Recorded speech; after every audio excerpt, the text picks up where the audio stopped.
Think maybe we'll do some power washing simulator and chit chat around that. I think that sounds good. We'll play power wash simulator in a second. I'm just gonna clean up my feed. Oh yeah, this was a great article. I wanted to watch the video. It's only a 3-minute video, but from what I read in the article, I really sided with what he had to say. So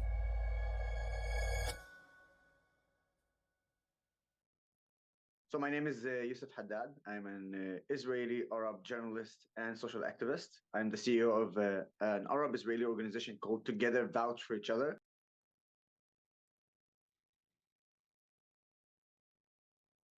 I think it was Cortez herself who said she said that she has no idea about the geopolitics of this region here, and she's right. She has no clue about what's going on. And Ilhan.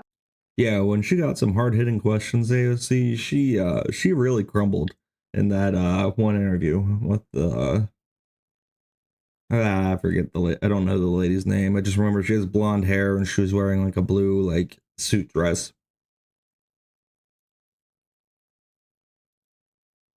What's happening? And also Rashida Tlaib, they know exactly what's going on here, but they decide to lie and twist the facts.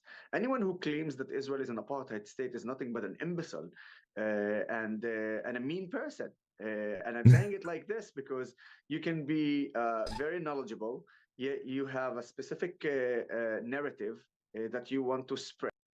Ignorance is bliss. That is what has been going on for a lot of this conflict. Being ignorant and just like being blissfully unaware of the actual facts and saying whatever you want to say. And Monday morning quarterback.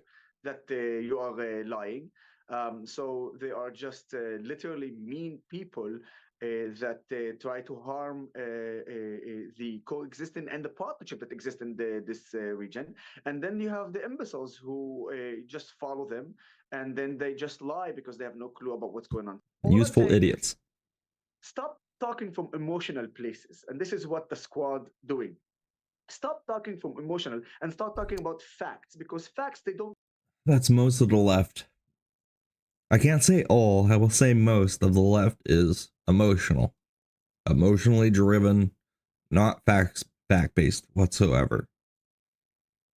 Care about your emotions. And once you start realizing what the facts are, then you're going to say, you know what? Anyone who arrives to the conclusion that Israel is an apartheid state is nothing but an imbecile. I'm fed up with the lies about my country. I'm fed up with the lies about my society, the Arab Israeli society. And I'm fed up with twisting the facts about history of this land and this region. And I think that we have all it takes is a Google search, people. I mean the Arab from Israel. That knows. You can look at what actually happened, the history of Israel and the formation and foundation of it. Who we are lying about Israel, are lying about the reality of the Israeli society. And some good, some bad. This from our own personal experience. And so we are trying to show the world how we live, where we live, and how this partnership between Jews and Arab exists.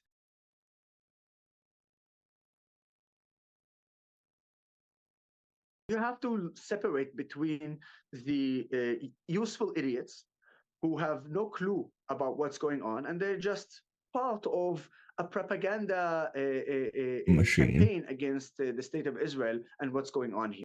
Lately, it's been a propaganda machine. I've seen, especially on X, they're just cranking out anti-Israel, anti-Jewish propaganda, especially Muslims,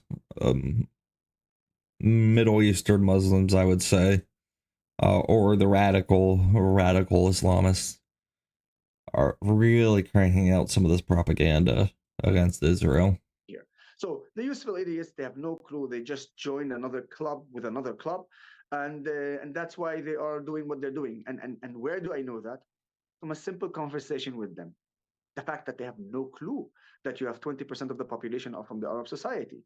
The fact that they have no clue what Hamas represent. Just one time I read the charters of Hamas to some pro-Palestinian useful idiot. I read them and I said, Do you agree to this? He said, no, no, no, no. I didn't know that. He said, yes, but that's what you're supporting. And he had the band The green headband. of Hamas, the headband of Hamas on his head. Because you understand that this is what you are actually supporting. He literally took the band off after that. But you understand, such useful idiots like this, you have a lot, not just in the United States. You can see it in Europe as well. Yeah, one point of his conversation I really wanted to touch on. Hang on, let's go back to that article. Or was it here? Haddad traced the rise of extremist voices in the West to waves of immigration and population displacement from conflict zones in the Middle East. While the majority of Muslim immigrants fled persecution in search of a better life, Former President Biden. He said a vocal minority brought with them the ideology of the Muslim Brotherhood, effectively holding their communities hostage.